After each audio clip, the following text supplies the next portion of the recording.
I saw my wife posted 20 anti-patriarchy bedroom rules to control masculinity. I recorded abuse, sent proof viral, let a judge strip assets and left. I came home that night expecting nothing more than a quiet evening with my wife. What I found instead was a handwritten, immunized manifesto taped to our bedroom door, 20 numbered rules under the bold title, Anti-Patriarchy Bedroom Guidelines for Conscious Partnership. I stood there reading this madness, feeling my jaw clench with each ridiculous demand. Rule number 1. Permission must be explicitly requested before any physical contact. Rule 7. Acknowledge your male privilege before expressing any desires. Rule 15. Traditional, masculine behaviors must be replaced with feminist-approved alternatives. 20 rules. 20 ways my own wife had decided to castrate our marriage in the name of her newfound political awakening. She emerged from the kitchen, arms crossed, wearing that smug expression I'd been seeing far too often lately. "I see you found the new guidelines," she said. "We need to evolve beyond outdated patriarchal patterns." I held up the paper, my voice cutting through her rehearsed speech. Evolution? This reads like a hostage negotiation written by someone who's lost their damn mind. "Those rules create equality in our relationship," she replied. "If you can't accept that, maybe you need to examine your toxic masculinity." I laughed, but there was no humor in it. Toxic masculinity. The same masculinity that pays for this house, fixes everything that breaks, and works overtime so you can attend your little consciousness-raising meetings. Her face flushed red. "That's exactly the kind of attitude these rules address. You think providing financially gives you ownership over my body?" Ownership? I shook my head slowly. "I think being married gives us both certain reasonable expectations, but apparently you've decided to replace those with a feminist manifesto that reads like it was written by someone who hates men." She straightened her shoulders, trying to look authoritative. "Those aren't negotiable. Either you agree to follow them, or you can sleep on the couch until you're ready to respect my boundaries." I studied her face, looking for any trace of the woman I married. Instead, I saw someone who'd been programmed by her weekly women's empowerment sessions to view her own husband as the enemy. "You know what? You're absolutely right about one thing. These rules aren't negotiable." I pulled out my phone and took several clear photos of her precious guidelines because I wouldn't be following a single one of them. "Then you're not sleeping in our bed," she declared. "Our bed?" I met her eyes directly. "Let me clarify something. After reading this psychological evaluation you've disguised as relationship rules, I realize you're not the woman I married anymore. You're someone who views intimacy as a power struggle and marriage as a political battleground." She blinked, clearly not expecting this response. "I'm trying to make our relationship healthier." "Healthier?" I gestured at the list. "Rule 12 says I need to deconstruct my masculine identity before physical intimacy. Rule 18 requires me to apologize for centuries of patriarchal oppression before we can be close. You've turned our bedroom into a feminist re-education camp. Those rules ensure mutual respect. No, they ensure you have complete control while I grovel for basic human affection from my own wife." I folded the paper and put it in my pocket. "But here's where your little experiment ends. I'm not negotiating with someone who's declared war on my gender. I'm filing for divorce." The color drained from her face. "You can't be serious. Over some bedroom guidelines? Over a wife who's been so brainwashed by radical feminism that she handed me a list of 20 ways to hate myself for being a man." I headed toward our bedroom to pack a bag. "These guidelines are going straight to my lawyer as evidence of irreconcilable differences and psychological instability." "You're overreacting," she called after me. "We can modify them." I turned back, my voice calm but final. "You don't modify insanity, you divorce it. Congratulations on your anti-patriarchy revolution. You can wage it alone." As I packed my essentials, she followed me around trying to backtrack, but I'd seen enough. A woman who could write 20 rules to emasculate her husband wasn't having a bad day or going through a phase. She'd revealed who she'd become, and I wanted no part of it. I walked out that night knowing I'd never sleep in that house again. Some battles aren't worth fighting because the person you're fighting isn't worth winning back. She'd chosen her ideology over our marriage, and now she could live with that choice completely. The next morning, I sat in the office of Marcus Rivera, the most ruthless divorce attorney in the city. His reputation for demolishing opposing parties in court was exactly what I needed. 20 anti-patriarchy bedroom rules, he said, examining the photographs I'd taken. "And she actually expected you to follow these?" "Every single one," I replied. She said they weren't negotiable and threatened to kick me out of my own bedroom if I didn't comply. Marcus leaned back in his leather chair, a predatory smile crossing his face. This is psychological abuse disguised as progressive politics. Any judge will see this as manipulation and control, but we need more evidence to paint a complete picture. I pulled out a small digital recorder I'd bought that morning. I'm going back to get more of my things. She'll try to argue with me, and I want everything documented. Smart. Also, I need you to think about patterns. Has she isolated you from friends, controlled finances, monitored your activities? The questions hit like punches. She convinced me to stop hanging out with my college buddies because they were reinforcing toxic masculine behavior. She took over managing our joint accounts 6 months ago to ensure ethical spending. And she started questioning every business trip, every after-work drink, saying I was avoiding emotional labor at home. Marcus typed rapidly. Classic controlling behavior wrapped in social justice language. She's been systematically dismantling your autonomy while positioning herself as the enlightened victim. This gets better every minute. When I returned to the house, she was waiting with red-rimmed eyes and a desperate expression. I've been thinking all night, she said. Maybe we can compromise on some of the rules. I set my recorder on the kitchen counter, making sure she could see it. There's no compromise with crazy, but I am curious about something. When exactly did you decide to hate men in general, and me specifically? I don't hate men. I'm trying to create equality. Equality? I laughed harshly. Rule number 16 requires me to examine my internalized misogyny before expressing any opinion about women. Rule 20 demands. I actively work to dismantle patriarchal systems in my daily life. This isn't equality, it's indoctrination. She started crying, which I knew was calculated manipulation. The women in my support group helped me realize how oppressive our dynamic had become. Ah, the support group. The same feminist cult that meets every Wednesday to teach married women how to destroy their relationships. They're not a cult. They're helping women recognize patterns of abuse. By teaching you to view normal marriage as oppression? By convincing you that your husband showing affection without written permission is assault? I shook my head. They've poisoned your mind against the very concept of being a wife. I'm still your wife. No, you're not. You're a political activist who happens to live in my house and share my last name. A wife doesn't hand her husband a manifesto explaining why his masculinity is toxic. A wife doesn't require him to apologize for his gender before they can be intimate. She grabbed my arm desperately. We can work through this. I'll throw away the list. I gently removed her hand. You can't throw away what's in your head. You wrote those rules because you believe them. You think I'm the enemy in our own home. I picked up my recorder. And this conversation is going directly to my lawyer as evidence that you're trying to manipulate me into staying in an abusive situation. Abusive? I'm the one being abused by creating rules that treat me like a predator in my own bedroom, by demanding I deconstruct my identity to earn basic affection from my own wife. I headed for the door. Save the Victim Act for your support group. I'm sure they'll tell you this is all my fault for refusing to be emasculated. That evening, I met with Marcus again. The recording was even better than he'd hoped. Her admission about the support group, her manipulation tactics, and her complete inability to see how controlling her behavior had become painted a clear picture. She's going to try everything now, Marcus warned. Tears, threats, promises to change, maybe even accusations against you. Document everything. Don't meet with her alone. And whatever you do, don't let her guilt you into dropping this. I thought about the woman I'd married 5 years ago, someone who actually respected masculinity instead of viewing it as a disease to be cured. That woman was gone, replaced by a feminist drone who saw our marriage as a power struggle she needed to win. The old me might have tried to save her from herself, but the man sitting in that lawyer's office understood something crucial. You can't negotiate with someone who's declared war on your existence.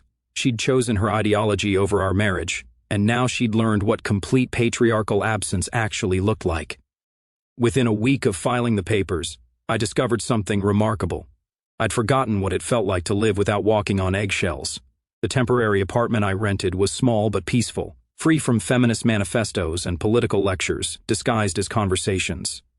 My phone buzzed constantly with her desperate attempts to lure me back, but I was busy documenting everything Marcus had requested. I pulled bank statements showing her unauthorized spending on feminist workshops and consciousness-raising retreats. I screenshotted text messages where she berated me for masculine toxicity when I disagreed with her political views. I even found emails she'd sent to her sister describing me as another casualty of patriarchal conditioning who refuses to evolve. The most damaging evidence came from her own social media. She'd been posting for months about deprogramming her marriage, sharing articles about dismantling masculine entitlement, and celebrating small victories like making him ask permission before touching me. Every post was a public confession of her systematic campaign to destroy our relationship. But the real revelation came when I reconnected with old friends she'd convinced me to abandon. Tom, my college roommate, laughed bitterly when I explained what happened. "We tried to warn you, man. Remember when she made that scene at Jake's birthday party about us telling inappropriate jokes? She literally demanded we apologize for making you laugh at something she found offensive." I'd forgotten that incident, along with dozens of others where she'd gradually isolated me from anyone who might challenge her control. She'd convinced me it was growth to abandon friends who didn't align with her politics. Now I realized it was strategic isolation. My brother was even more direct. "She turned you into a stranger.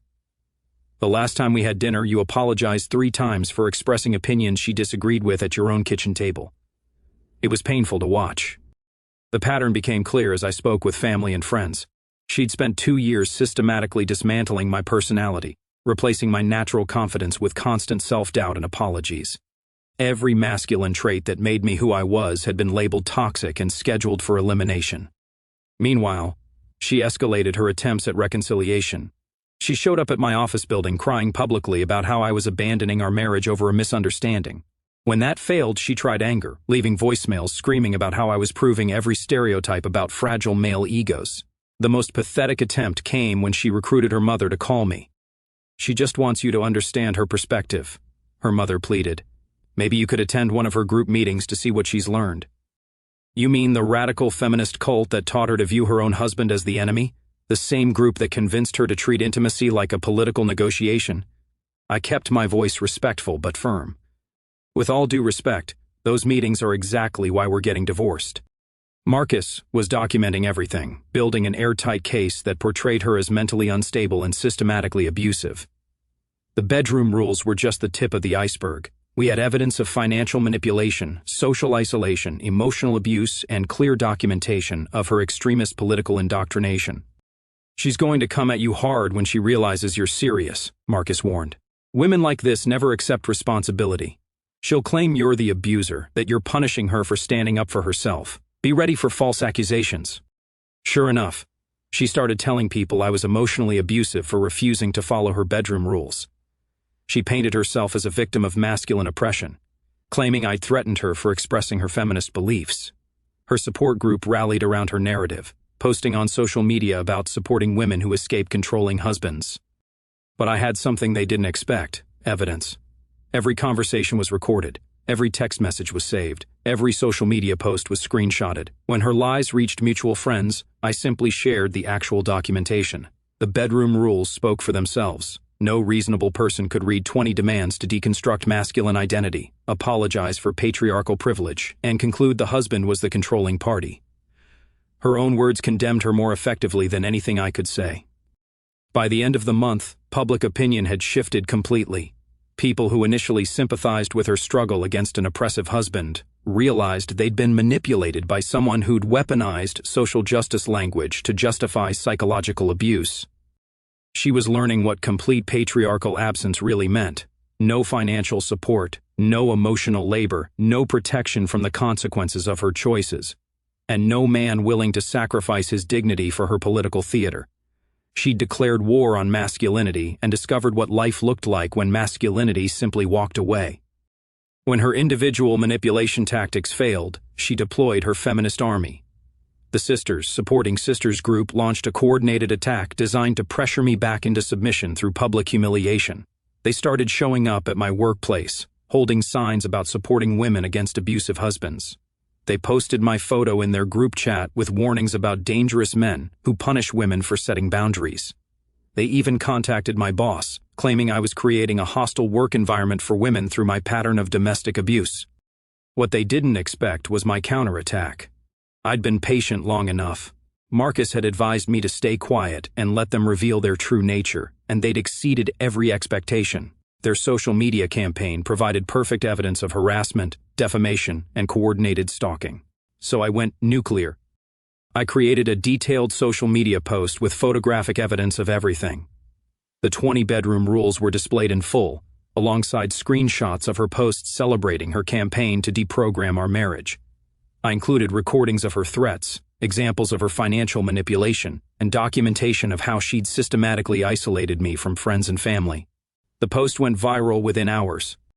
My wife handed me 20 rules to follow before we could be intimate, including requiring me to apologize for centuries of patriarchal oppression and deconstruct my masculine identity. When I refused to be psychologically castrated in my own bedroom, she called me abusive. Here's the actual evidence. You decide who the real abuser is. The response was overwhelming. Thousands of men shared their own stories of partners who'd used feminist ideology to justify controlling behavior. Women condemned the bedroom rules as manipulative and psychologically damaging. Even feminist commentators distanced themselves from such extreme tactics. But the best part was watching her support group panic. These women had built their entire identity around being victims of masculine oppression. Having one of their success stories exposed as an abusive manipulator threatened their entire narrative. They couldn't defend the bedroom rules without looking insane, but abandoning her would admit their movement had created the monster. They chose self-preservation. Within 48 hours, the Sisters Supporting Sisters group issued a statement distancing themselves from extreme interpretations of feminist principles. They claimed her bedroom rules were personal choices that didn't represent their organization. Several members privately messaged me apologizing for the harassment campaign. My ex-wife found herself completely abandoned by the very people who'd encouraged her destructive behavior. The women who'd spent months telling her to make him respect your boundaries suddenly refused to answer her calls when those boundaries became public embarrassment. She tried desperately to control the narrative damage. She posted long explanations about how the rules were taken out of context and how I'd manipulated the evidence to make her look bad. She claimed the recordings were edited and the financial documents fabricated.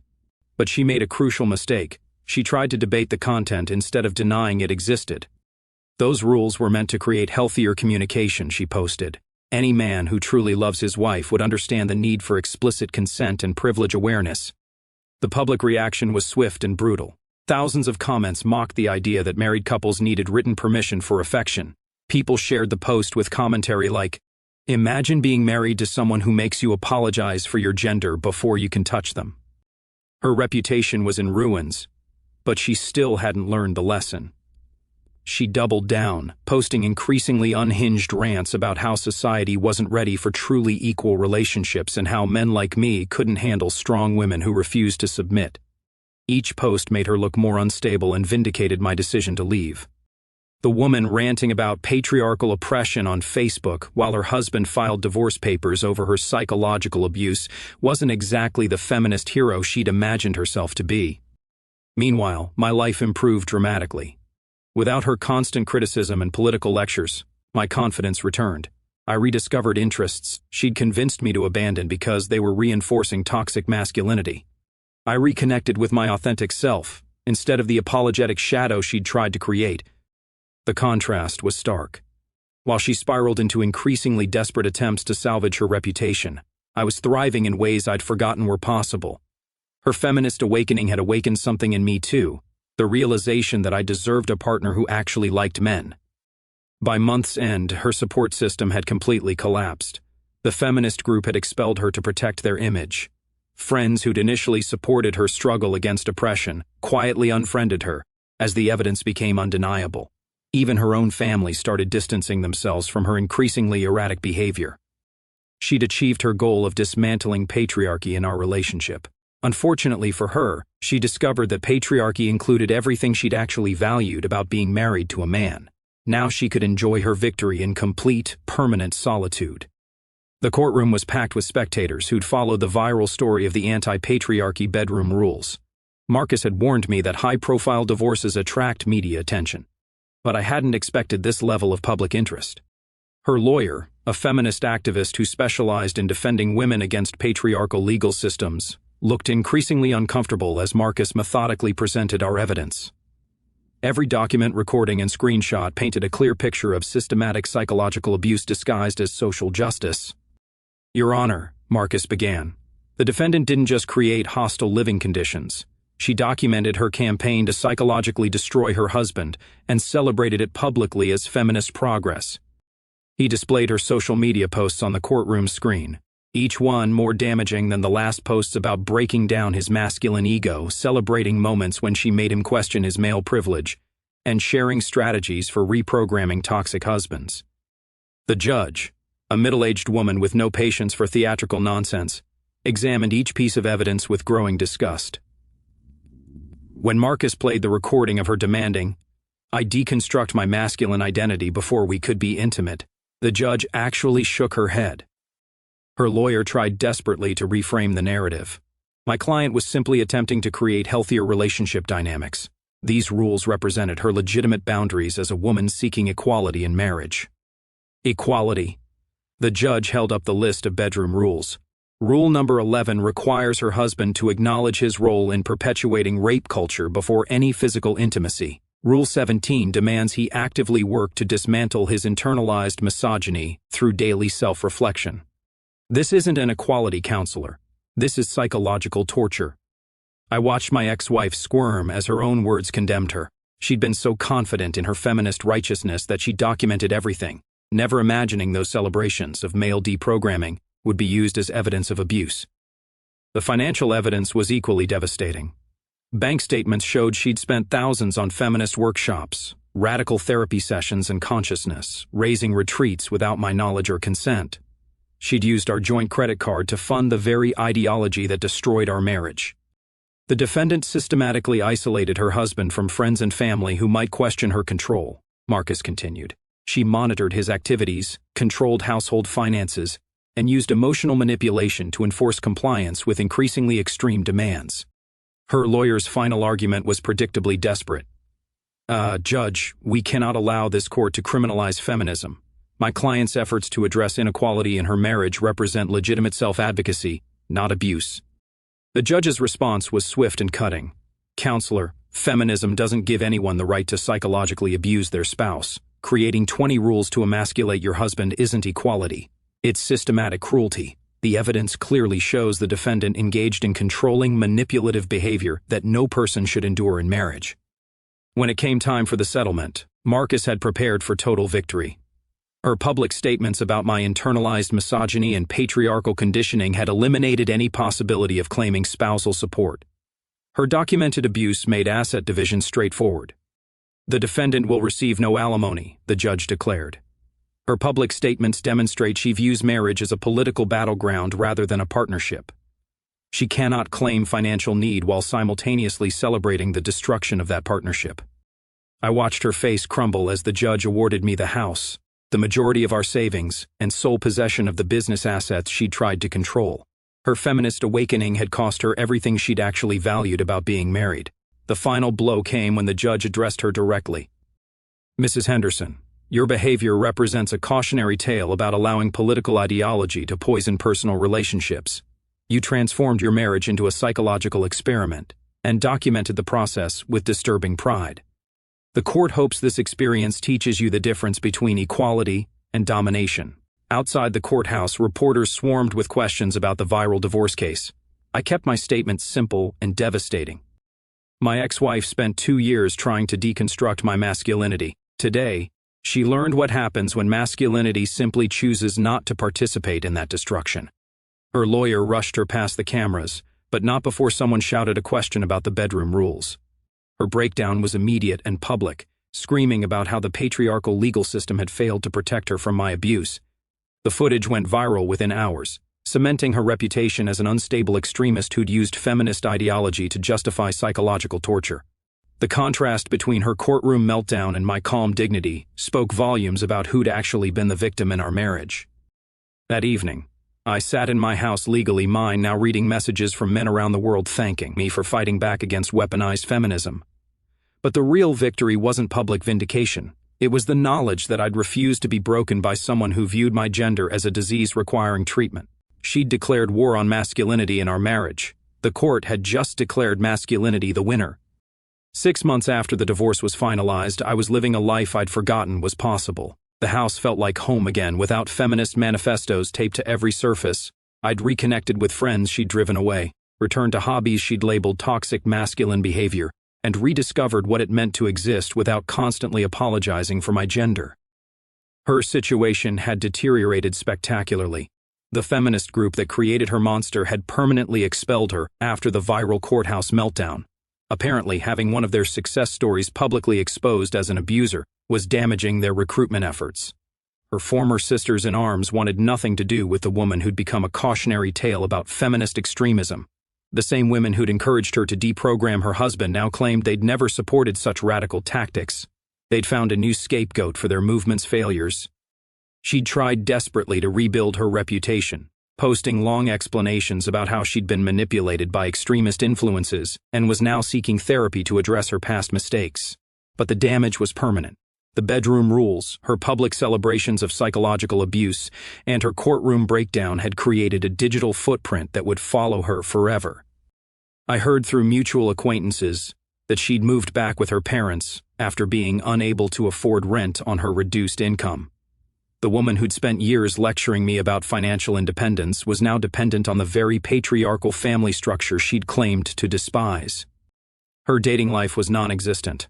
What man would risk involvement with someone famous for psychologically torturing her previous husband? Her social media posts about looking for a truly enlightened partner attracted only mockery from people who remembered her 20 anti-masculinity rules. Meanwhile, I was thriving. My business had grown substantially without her constant interference about ethical practices and complaints about my capitalist exploitation. My social life had exploded as word spread that I was single again. Apparently, being the man who'd successfully fought back against weaponized feminism made me quite popular. Women approached me constantly, many sharing their own horror stories about partners who'd used social justice language to justify controlling behavior. They appreciated finding a man who wouldn't tolerate manipulation disguised as progressivism. The most satisfying moment came when I ran into her at the grocery store. She looked exhausted, defeated, older than her years. When she saw me, she actually tried to approach with some pathetic attempt at reconciliation. "I've been thinking about everything that happened," she began weakly. "Maybe we both made mistakes." I looked at her with complete indifference. "We didn't both make mistakes. You made choices. You chose to view our marriage as a political experiment. You chose to treat intimacy like a negotiation with a war criminal. You chose to celebrate psychologically abusing your husband as feminist progress." Her eyes filled with tears, but I felt nothing. I was influenced by some bad advice. You were influenced by ideology that taught you to hate your own husband. Now you get to live with those consequences permanently. I started to walk away, then turned back. "By the way, thanks for the bedroom rules. They made excellent evidence in court." As I drove home, I reflected on the bizarre journey that had brought me to this point. A simple list of anti-patriarchy rules had revealed the depths of her psychological manipulation and led to my complete liberation from someone who'd been systematically destroying my identity for years. She'd succeeded in her goal of achieving complete equality in our relationship. Now we were equally divorced, equally free, and equally responsible for our own happiness.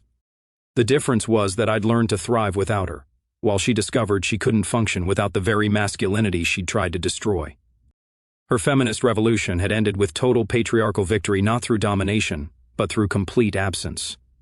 She'd pushed masculinity out of her life so thoroughly that she'd forgotten it was the foundation everything else was built on.